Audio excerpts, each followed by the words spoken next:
Pernahkah Anda merasa sayang untuk membuang makanan yang telah dimasak, lalu memilih untuk menghangatkan makanan tersebut sebelum menyantapnya di kemudian hari? Jika iya, pemirsa tentu harus waspada, karena ternyata tak semua bahan makanan bisa dihangatkan loh pemirsa, sebab ada beberapa jenis makanan yang justru membahayakan kesehatan jika dipanaskan kembali, seperti berikut ini. Sayur bayam. Sayur bayam memang enak jika dikonsumsi dalam keadaan hangat. Sayur yang memiliki warna hijau segar ini memang terkenal kaya akan zat besi yang baik untuk tubuh.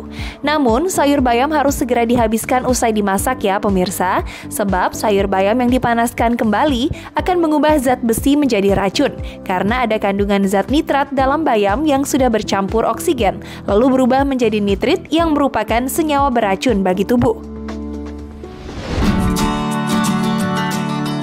Selain bayam, ternyata ada pula kentang. Tumbuhan yang masuk dalam kategori umbi-umbian ini memang paling nikmat jika dimakan saat kondisi masih hangat. Kentang seringkali diolah menjadi makanan ringan seperti kentang goreng atau bahkan pelengkap masakan seperti gulai. Nah, pemirsa tahu tidak?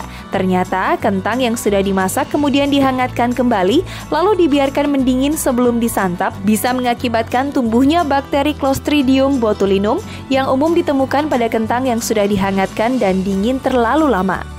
Bakteri ini bisa menyebabkan gejala seperti mual hingga lumpuh. Wah, bahaya juga ya pemirsa.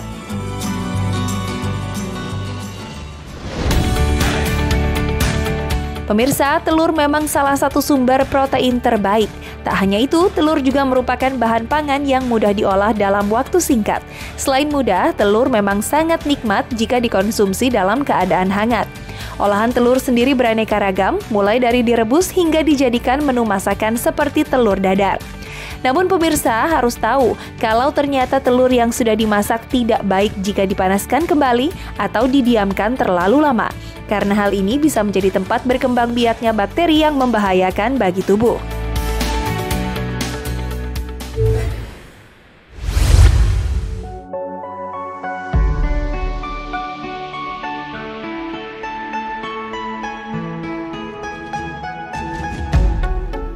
Celana panjang atau celana dalam adalah bagian dari keseharian manusia. Bahannya pun bermacam-macam.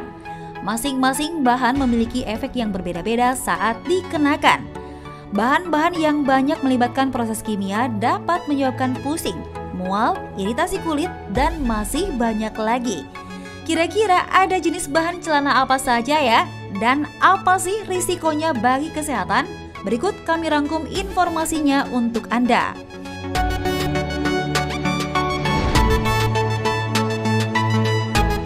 Pertama, nilon. Nilon adalah jenis kain polimer sintetik yang cukup banyak digunakan karena biaya produksinya tergolong murah. Sayangnya, bahan nilon tidak bisa menyerap keringat, sehingga dapat menimbulkan bau tak sedap dan iritasi kulit. Saat diproduksi pun, nilon melewati serangkaian proses kimia seperti pewarnaan. Inilah yang menjadi salah satu alasan mengapa kain nilon tak baik jika menempel pada kulit.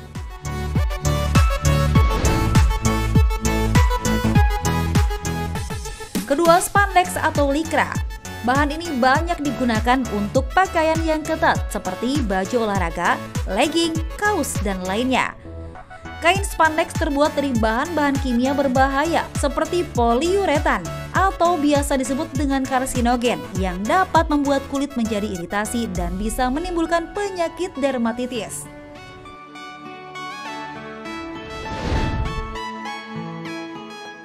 Lalu bahan polister. Mengenakan celana berbahan polister terlalu lama bisa membuat kulit menjadi sulit bernafas, terutama saat suhu tubuh mulai meningkat. Suhu tubuh yang meningkat akan membuat bahan kimia pada kain diserap oleh kulit. Hal inilah yang kemudian menyebabkan berbagai masalah kulit seperti ruam, gatal, kemerahan, eksim, dan dermatitis. Nah pemirsa, sekarang Anda sudah tahu kan bahan celana apa yang tak baik untuk kesehatan. Jadi jangan sampai salah memilih ya.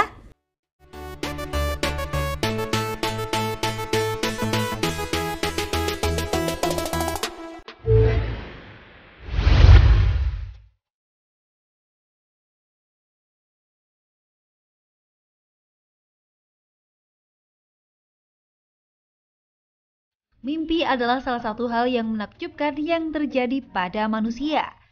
Walau tidak nyata, namun kita dapat melihat dan mengalami hal-hal yang berada di luar nalar. Setiap orang mengalami mimpi yang berbeda-beda. Ada yang mengalami mimpi buruk, ada yang mengalami mimpi indah, dan bahkan ada juga yang tidak bermimpi. Meski tidak nyata, terkadang mimpi dapat kita ingat saat kita terbangun. Sampai sekarang, mimpi masih menjadi fenomena yang misterius. Walau begitu, ada beberapa fakta menarik tentang mimpi yang perlu Anda ketahui. Berikut informasinya.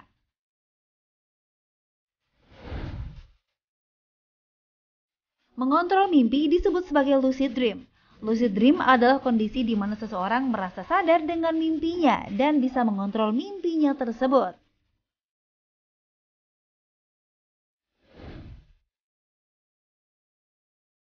Fakta kedua, mimpi disebabkan karena begadang.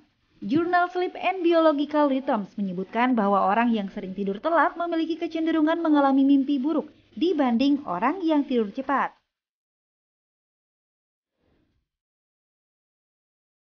Fakta ketiga, mimpi dan kesehatan. Mimpi buruk yang disertai sebuah refleks seperti tendangan menjadi pertanda kondisi kesehatan. Penyakit mimpi yang jarang terjadi seperti itu bisa menjadi pertanda penyakit seperti Parkinson dan demensia atau kegilaan.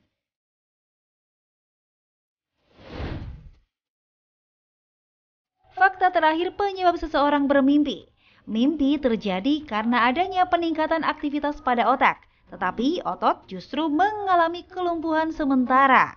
Hal ini terjadi untuk menghindarkan kita dari pergerakan saat tidur seperti jalan ke tempat yang berbahaya.